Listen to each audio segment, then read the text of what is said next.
All right, let's get right into it. If you're someone who loves to look past the superficial and really dig into the substance of modern design and urban living, well, you're in exactly the right place today. We're looking at a fascinating new real estate development in Dubai called the Archive by Imtiaz. Now, usually when we think of Dubai real estate, we picture, gold-plated supercars, sky-high glass, just loud luxury. But today, we're going to set a very different, much more thoughtful and measured tone. Because this building was designed with a literary aesthetic in mind. It treats an apartment building not just as a place to crash, but as a dedicated space for quiet reflection. Okay, let's dive into this. Rather than starting with some standard agenda or a bulleted list of amenities, we really need to start with the core philosophy of this entire project, which is perfectly captured right here. The developers at Imtiaz have anchored this project in one big idea: prioritizing depth over noise. I mean, think about it. In a modern city defined by relentless speed, constant notifications, just endless hustle, the absolute rarest luxury you can find is the ability to just slow down. So this explainer is going to show you how a developer has actually attempted to physically build that philosophy into a residential structure. So let's move right into our first section. Chapter 1, A Life Well Read. This is all about conceptualizing a sanctuary designed as a retreat from the demands of the outside world. You see, the development team doesn't view this property as just another concrete apartment block. They conceptualized it as a true sanctuary.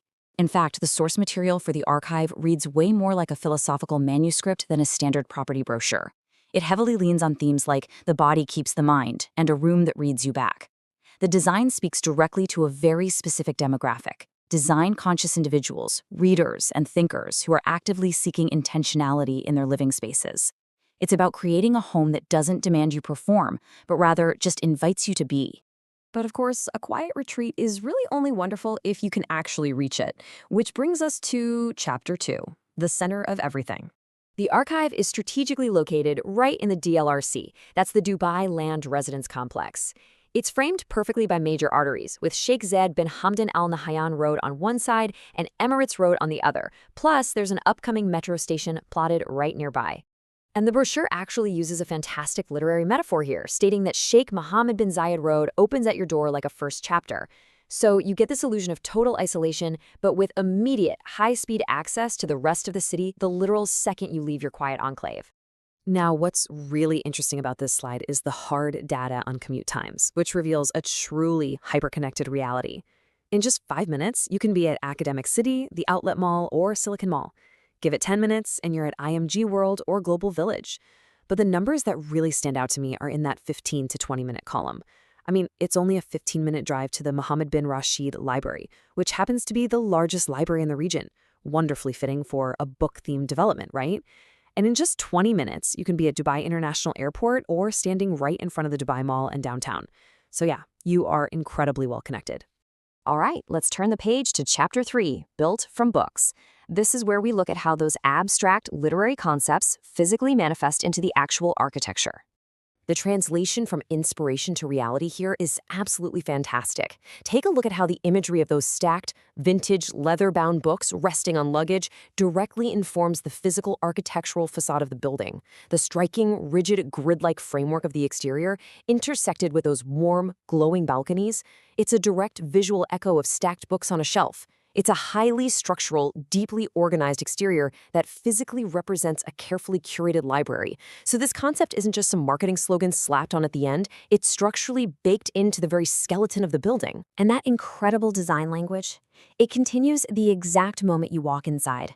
The source material provides this incredibly evocative description of the lobby. It says, "The front desk doesn't announce itself. It's built from books, stacked and bound, standing where a check-in counter usually would. Behind it, a wall of drawers rises to the ceiling, each one lit like something worth finding. Literally, imagine walking into your apartment building and feeling like you've just stepped into the archives of a grand historic library. It's meticulously designed to feel like the first page of a story before you even reach your front door." Okay, moving on to Chapter 4, the facts and figures. Let's pivot from the romance of the building and review the highly flexible financial structures available here. Because, look, a beautiful, poetic space is really only a good idea if the numbers actually make sense. So the crucial point is that there are two distinct payment options on the table. First, the 60-40 post-handover plan. This requires you to pay 60% of the cost during the construction phase, with the remaining 40% paid post-handover. Specifically, that's broken down into highly manageable 3.3% quarterly payments spread out over 3 years. Alternatively, if you want something a bit more straightforward, the 50/50 construction plan is simpler. 50% paid in milestones during construction, and the final flat 50% paid right upon completion and handover, which is slated for Q3 of 2028. Let's actually break down those specific milestone dates side by side. Both plans start with a 20% booking fee, plus your standard Dubai Land Department and admin fees. And both plans share the exact same payment dates, November 2026, April and August 2027, November 2027, and February and July of 2028. Now, here's where they differ. If you opt for the 60/40 plan, you're going to see your payments spike to 10% in April 2027 and November 2027 to front-load that 60% total. But if you're on the 50/50 plan, you just maintain a completely steady, flat 5% payment across all of those milestone dates until the final handover in Q3 2028. It really just allows you to precisely plan your capital deployment based on whatever your own financial strategy is. Let's bring it all together and summarize why this specific development really matters in the broader market. Imtiaz, a developer established way back in 1993, has done something quite difficult here. They've successfully translated a highly abstract concept, the quiet intentionality, the peace, and that slow pace of reading, into a tangible, highly connected, and just architecturally unique real estate asset. And they've backed that romantic architecture with incredibly pragmatic, flexible financial structures. It's a super rare blend of form, function, and financial accessibility. Which leaves us with this final thought for you to consider as we wrap up this explainer. In a city completely defined by noise, ambition, and relentless speed, is your next chapter ready to be written in a space built exclusively for depth? Thank you so much for joining me today to break down the Archive by Imtiaz. If you value this kind of structured, intentional living, I highly encourage you to seek out more information on how to make the Archive your next investment or maybe even your next home. Until next time, keep learning, keep exploring, and stay focused. Thanks for watching. If you found this helpful, smash that subscribe button and ring the bell icon to stay updated with all our new videos.